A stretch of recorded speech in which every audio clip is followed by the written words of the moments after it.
जिसकी तनख्वाह 15,000 है, 20,000 है या 10,000 है, वो एक महीने उस दुर्घटना से काम नहीं कर पाता तो उसकी तनख्वाह भी अपने को वहन करनी पड़ती है, उसका भी इंश्योरेंस होता है।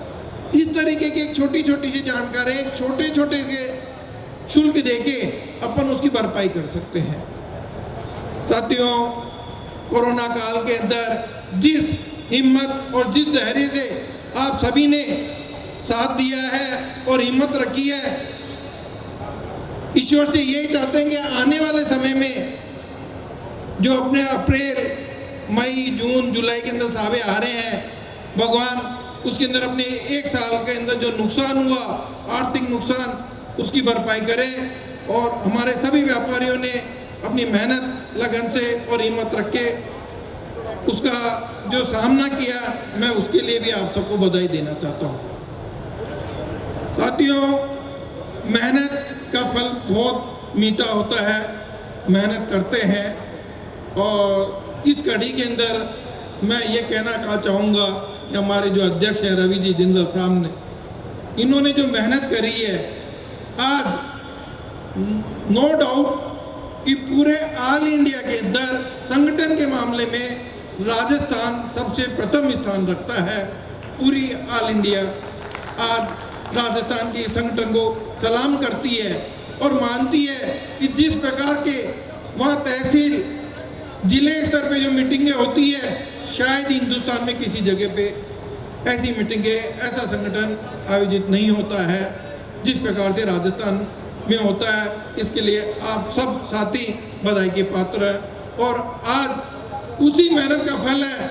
मैं आपको एक खुशखबरी देना चाहूँगा कि वो दिन दूर नहीं है कि हमारे राजस्थान के अध्यक्ष रवि जी जिंदल साहब बहुत ही जल्दी 1 महीने में ऑल इंडिया के अध्यक्ष बनने जा रहे हैं।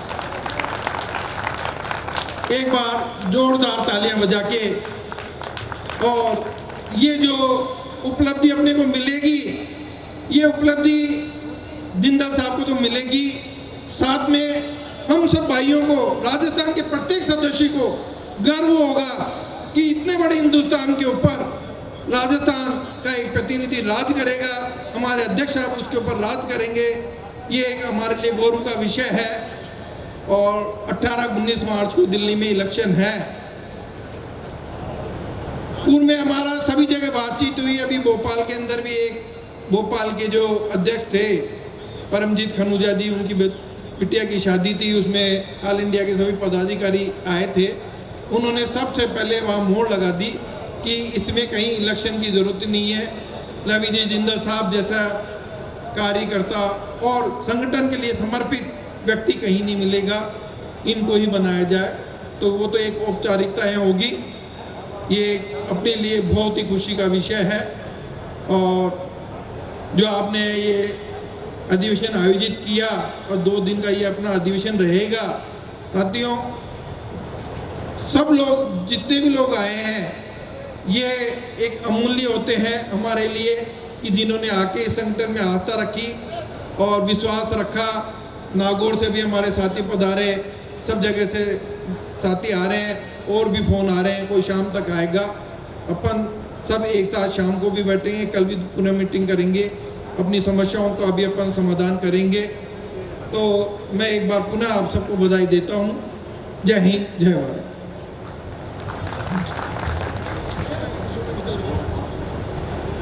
Thank you so much sir, आपने बहुत अच्छी खुशखबरियाँ दी हैं सभी को।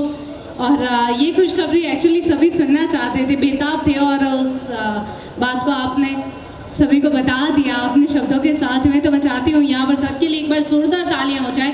एंड एक इम्पॉर्टेंट चीज़ आपको बताई गई थी कि एज़ पर इंश्योरेंस, तो इंश्योरेंस आपको करवाना चाहिए, क्योंकि यहाँ पर ज़िंदगी से कीमती कुछ भी नहीं है। अगर आप लोग ये करेंगे, अगर अपनी टीम को as a not only member, as a घर के बच्चों की तरह रखेंगे, तो डेफिनेटली आप ज़्यादा सक्सेस हो पाएंगे।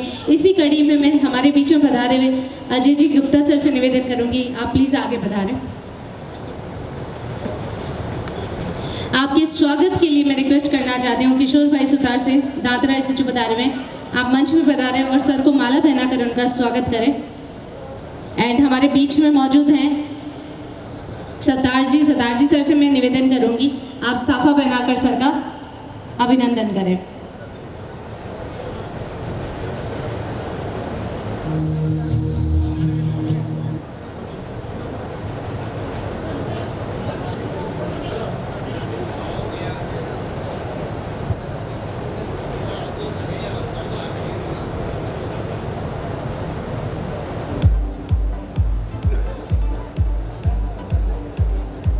भैया टका दी मला मेगा आम्ही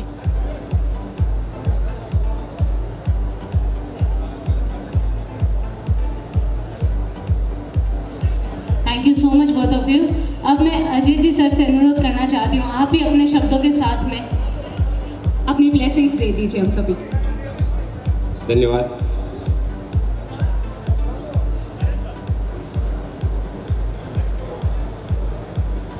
उपस्थित मंच, राजस्थान टेंट एसोसिएशन के सभी पदाधिकारीगण, हमारे बीच मंच पर विराजे हुए अतिथिगण और सामने विराजे हुए मेरे प्यारे साथियों, आज वर्षों बाद मुझे वापस पुराने दिन याद आ गए। सबसे पहले तो मैं आप सबका बहुत बहुत धन्यवाद करना चाहूँगा, आभार व्यक्त करना चाहूँगा कि आज आपने मुझे यहाँ याद किया और मुझे ये सम्मान दिया। पता नहीं मैं इस काबिल था या नहीं, लेकिन आप लोगों के इस सम्मान से मैं अपने आप को बहुत गौरवान्वित महसूस कर रहा हूँ। मैं आप लोगों से जब यहाँ आया हूँ आपके बीच, तो अवश्य कुछ बातें करूँगा। सबसे पहले तो मैं आज सिरोही जिला टेंट एसोसिएशन को बहुत बहुत लाख लाख बधाइयाँ देना चाहता हूँ।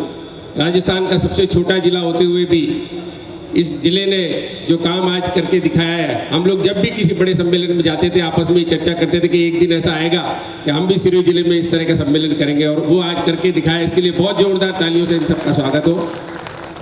मैं इस घटना को एक छोटे से उदाहरण के रूप में देखता हूँ। कौन कहता है कि आसमान में छेद नहीं होता?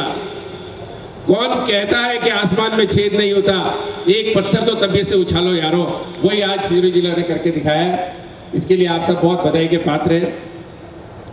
निश्चित ही हमारा टेंट हाउस व्यवसाय ऐसा है जिसमें लाखों कठिनाइयाँ हैं, और उन कठिनाइयों पर चलते चलते हम लोग आज इस राह पर पहुँचे हैं। आप सबको ऐसा नहीं लगता कि इन सब कठिनाइयों को दूर करने में अगर हमारे बीच एकता हो जाए, जितनी भी कठिनाइयां हैं उन सब के मूल में अगर देखा जाए तो एकता का सूत्र जो है, अगर वो बहुत बड़ा काम करता है। अगर हम सब टेंट व्यवसायियों में एकता हो जाए तो ये कठिनाइयां हमारे लिए कुछ भी नहीं है।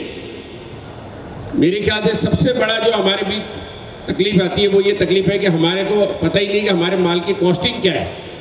हम जो भी काम करते हैं हमें ऐसा लगता है कि इसमें जो भी पैसा आ रहा है वो हमारे घर में बचत ही है, और उसी का नतीजा ये होता है कि हमारे आपस में गलाकाट प्रतिस्पर्धा हो जाती है। कोई आदमी 1 लाख रुपए में काम बुक करके आ जाता है, दूसरा टेंट वाला पहुंच जाता है साहब मैं 80,000 में कर दूंगा, तीसरा पहुंच जाता है मैं 60,000 में कर दूंगा, और चौथा पहुंच जाता है लाओ साहब मैं तो 50, मेरे तो बैठे ही है लेबर फालतू बैठी है, मैं तो फालतू बैठा हूँ, 50,000 भी आएंगे तो किसके बाप के। तो ये जो समस्या है ये हमारे बीच बहुत ज़्यादा विकराल रूप से घुसी हुई है, और उसका फ़ायदा कस्टमर उठाते हैं और हम टेंट वालों को नुकसान होता है। वो ये नहीं देखता कि इसकी कॉस्टिंग तो आखिर किसी भी चीज़ की, आज जैसे मैं जो बिजनेस करता हूँ, लाइटिंग का बिजनेस करता हूँ, तो मुझे पता है कि मैंने कोई भी चीज़ कितने में खरीदी है, और मुझे पता है उस लागत से कम तो मैं उसको बेच ही नहीं सकता। लेकिन टेंट वालों को तो पता ही नहीं कि मैं जो काम कर रहा हूँ उसकी लागत क्या है। इसलिए मैं आप लोगों से, क्योंकि आप यहाँ बैठे हैं 2 दिन आप यहाँ साथ में रहेंगे, बिजनेस मीटिंग में इस तरह की चर्चा करें कि कुछ ऐसा रास्ता निकालें हम कि जिससे हमको हमारी लागत का पता लगे। आप लोग जनरली लिस्ट बनाते हैं, रेट लिस्ट तय करते हैं कि साहब हमारे एसोसिएशन की रेट ये रहेगी, टेंट की ये रहेगी, कुर्सी की ये रहेगी, फलाने की ये रहेगी, लेकिन उसके पीछे जो बैकग्राउंड है वो नहीं होता। उसके पीछे आप केवल ग्राहक को दिखाने के लिए रेट लिस्ट बनाते हैं, और उस रेट लिस्ट पे कोई चल नहीं पाता, और वो आखिर ये होता है कि वो रेट लिस्ट दरी की दरी रह जाती है। तो क्यों नहीं हम साथ में बैठ के एक ऐसी रेट लिस्ट और तय करें कि साहब ये मिनिमम रेट लिस्ट है, ये एसोसिएशन की रेट है, इस रेट से आपस कम तो कोई किसी को माल दे ही नहीं सकता। आपस में भी अगर टेंट वालों का एक दूसरे से लेन देन होता है तो उसमें भी हमको वो रेट ध्यान में रखनी पड़ेगी कि ये रेट लिस्ट है, इससे कम में तो कोई नहीं लेगा भैया, इस रेट पे तो माल लेना ही पड़ेगा। अगर ऐसा हो जाएगा तो आपकी प्रतिस्पर्धा को थोड़ा विराम लग जाएगा। कोई भी टेंट वाला उससे नीचे जाकर के काम नहीं करेगा कि भाई ये तो मेरी कॉस्टिंग है, इससे नीचे तो कैसे कर सकते हैं। हमारी रेट लिस्ट तो ये है, लेकिन पर ये तो कॉस्टिंग की रेट है, इससे नीचे तो हो ही नहीं सकता। तो इस तरह के छोटे छोटे जो फॉर्मूले हम आपस में बात करके बना करके एकता में पिरो करके इस तरह से हम लोग काम करें